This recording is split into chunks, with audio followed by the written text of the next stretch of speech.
Gautam neuro care brain stroke migraine fits brain and spine surgeries కి best neuro surgeon. Welcome to our channel. ఈరోజు మనతో పాటు ఉన్నారు వెలంకి జానకి గారు, సీనియర్ గైనకాలజిస్ట్ అండి. మనం ఈరోజు ఎందుకున్నామంటే మేడంతో అవినాష్ గారి కూతురు అంటే 7 monthsలో చనిపోయింది కదా తన డెలివరీ అయ్యి. సో అసలు ఎందుకు ఇలా జరిగింది, అసలు తనకు ఉన్న ప్రాబ్లం ఏంటి, ఈ విషయాలన్నీ మేడం ద్వారా తెలుసుకుందాం. నమస్తే మేడం. నమస్తే అండి. మేడం, మనందరికీ తెలుసు అవినాష్ అంటే ఎవరికి తెలియకపోవచ్చు కానీ ముక్కు అవినాష్, జబర్దస్త్ ముక్కు అవినాష్ అంటే అందరికీ తెలుసు. సో వాళ్ళ కూతురు 7 months నిన్ననే ఎక్స్పైర్డ్. 7 monthsలో ఇలా జరిగింది. సో ఇలా జరగడానికి గల కారణాలు ఏమంటారు మేడం? అంటే ఎగ్జాక్ట్గా మనకి ఏమేమి ఎనామలీస్ ఉన్నాయి అనేది తెలియదు. కాకపోతే నేను విన్నదాని ప్రకారం హార్ట్లో హోల్స్ ఉన్నాయని తెలిసిందనమాట. సాధారణంగా గర్భిణీ వచ్చినప్పుడు ఏం జరుగుతుందంటే మనము ఫస్ట్ ధృవీకరణకు ఒక స్కాన్ చేస్తాం. అసలు గర్భసంచిలో ఉందా లేదా పక్కన ఉందా ఇవన్నీ తెలుసుకుంటాం. అయిన తర్వాత 11 నుంచి 14 వారాలప్పుడు డబుల్ మార్కర్ టెస్ట్ అని ఒక బ్లడ్ టెస్ట్ ఉంటుంది. ఆ టెస్ట్ చేస్తాం అనమాట. దానిలో ఏమవుతుందంటే బీటా హెచ్సిజీ, పిఏపిపిఏ అని ఈ 2 టెస్టుల వల్ల మనకు చాలా వరకు క్రోమోజోమల్ ఎనామలీస్ ఏమైనా ఉన్నాయేమో తెలుస్తుంది అనమాట.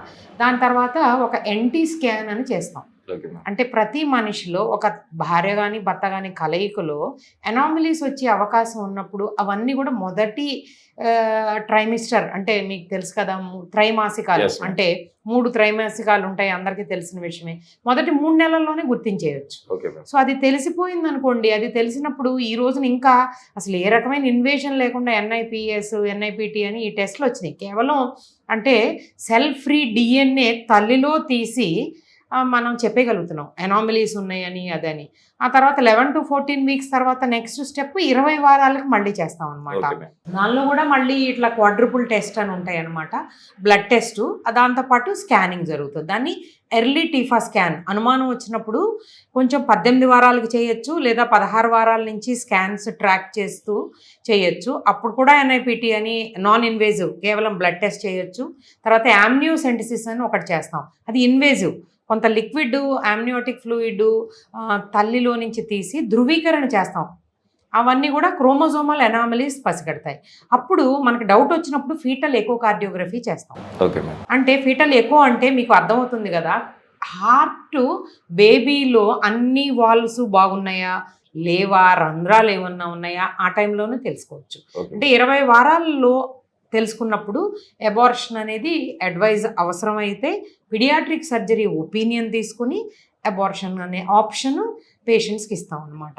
కొంతమంది ఏంటంటే అబార్షన్ తర్వాత చూద్దాంలే, పుట్టిన తర్వాత బేబీకి ఏమీ పెద్దగా లేకపోతే చూద్దాంలే అని వెయిట్ చేస్తూ ఉంటారు.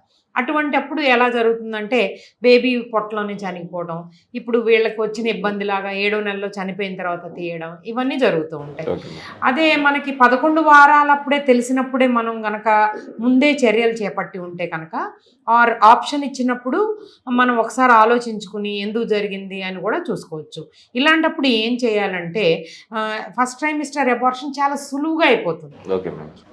అది కానప్పుడు సెకండ్ ట్రైమిస్టర్లో కూడా ఈ అన్ని రకాల టెస్టులని చేసుకుని అప్పుడు కూడా ప్రాబ్లం ఉందని ఈ రోజున అందరికీ అన్నీ అవైలబుల్ వచ్చేసినాయి. మనం ఏదో ఒక డెసిషన్ మంచిగా తీసుకోవాలి. ఒకటి తల్లిలో ప్రాబ్లం ఉండొచ్చు, క్రోమోజోమల్ అనాలిసిస్ వాళ్ళలో తల్లిలో ప్రాబ్లం ఉండొచ్చు, తండ్రిలో కూడా ప్రాబ్లం ఉండొచ్చు. కానీ 3వ ఆప్షన్లో ఇదే చాలా కామన్గా జరుగుతుంది. వాళ్ళిద్దరూ నార్మల్గానే ఉంటారు, కానీ కలయిక లేట్ అయినప్పుడు ఎగ్ ఏజ్డ్గా ఉండొచ్చు, స్పర్మ్ ఏజ్డ్గా ఉండొచ్చు. అప్పుడు పుట్టే బేబీకి ఇలా అవాంఛితంగా అనుకోని విధంగా ఒక్కసారి రావచ్చు. కానీ ఒకసారి మనం వెల్కమ్ చేస్తూ ఈరోజు మామూలు బేబీ షవర్ అని ఫోటోషూట్లని వైరల్ అయిపోయి ఇట్లా వీళ్ళందరికీ తెలిసిపోయిన కప్పులు కదా అందరూ వెయిట్ చేస్తున్నారు, మంచి బేబీని ఎప్పుడు ఇస్తారు చూద్దాము అన్న టైంలో వీళ్ళు చాలా అప్సెట్ అయిపోతారు. ఈ ఎమోషనల్ ఫీలింగ్స్ని క్యారీ చేయడం అనేది చాలా చాలా ఇంపార్టెంట్ అనమాట. ఒకసారి వద్దు అనుకున్నప్పుడు ఈ షూట్లు ఇవన్నీ పెట్టుకుని అన్నెసరీగా మనం ఇది ప్రాబ్లమ్స్ అనేవి కొని తెచ్చుకోకూడదు. అంతా బాగుంది, ఎన్టీ స్కాన్ బాగుంది, ఇట్లాగ బ్లడ్ టెస్టులు బాగున్నాయి, ఎన్ఐపిటి బాగుంది, తర్వాత ఇంకా క్వాడ్రపుల్ బాగుంది, ఫీటల్ ఎక్కువ బాగుంది, అన్నీ బాగున్నాయి, మీరు కంటిన్యూ చేస్తున్నారు అన్నప్పుడు అప్పుడు పెట్టుకోండి. మీ ఎమోషనల్గా మీరు బేబీ షవర్ అని కానీ ఇవన్నీ అప్పుడు పెట్టుకోండి. కానీ ఒకసారి వచ్చిన ప్రాబ్లం మరోసారి వచ్చే అవకాశం ఉంటుంది కనుక జాగ్రత్తగా ఉండడం అనేది చాలా చాలా అవసరం.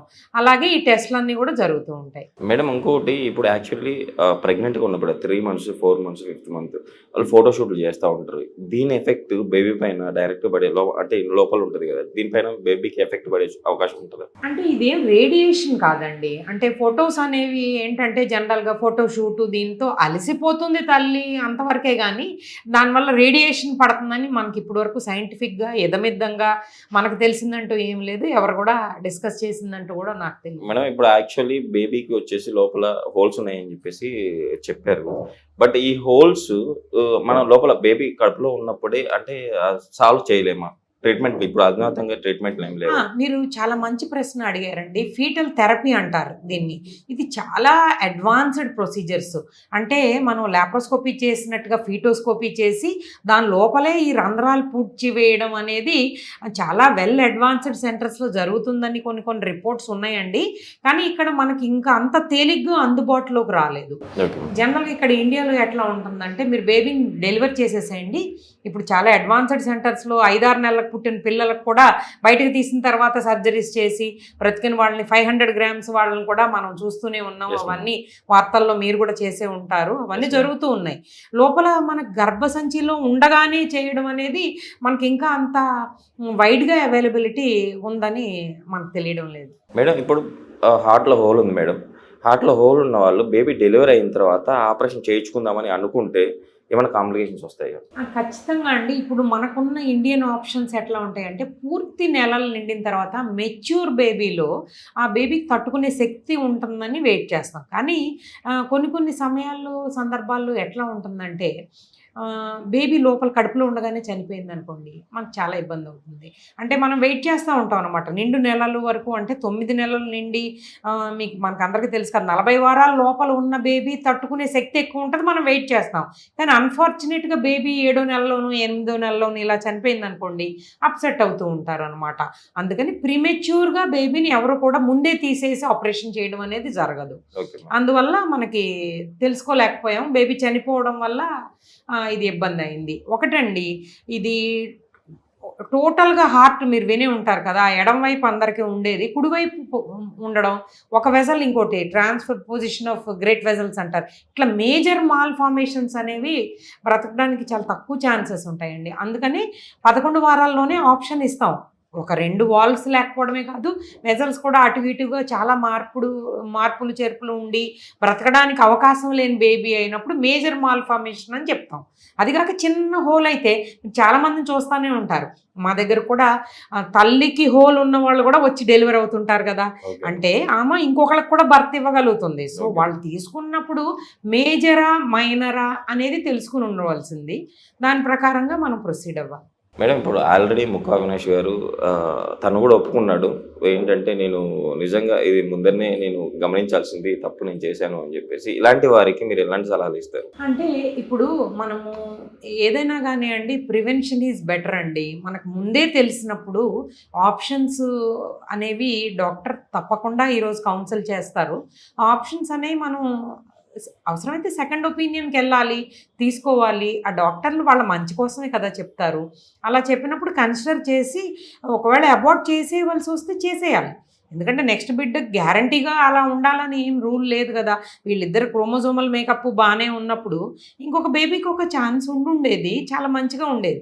అలా కాకుండా మనం బేబీ కడుపులోనే పోయినప్పుడు ఒక ఎమోషనల్గా మనం అప్సెట్ అయ్యే అవకాశాలు ఉంటాయి కనుక అదంతా మనం భరించవలసి వచ్చింది. ఓకే మ్యామ్, ఇంత అంటే యాక్చువల్లీ హార్ట్ పాపకి బేబీ లోపల హార్ట్ హోల్ ఉంది, ఎలాంటి ట్రీట్మెంట్లు అందుబాటులో ఉన్నాయి, అండ్ బేబీ వద్దు మనం కనుక్కుంటే ఏ టైంలో మనం అబార్షన్కి వెళ్ళాలి అని చెప్పి చాలా చక్కగా వివరించారు. Thank you ma'am. Thank you.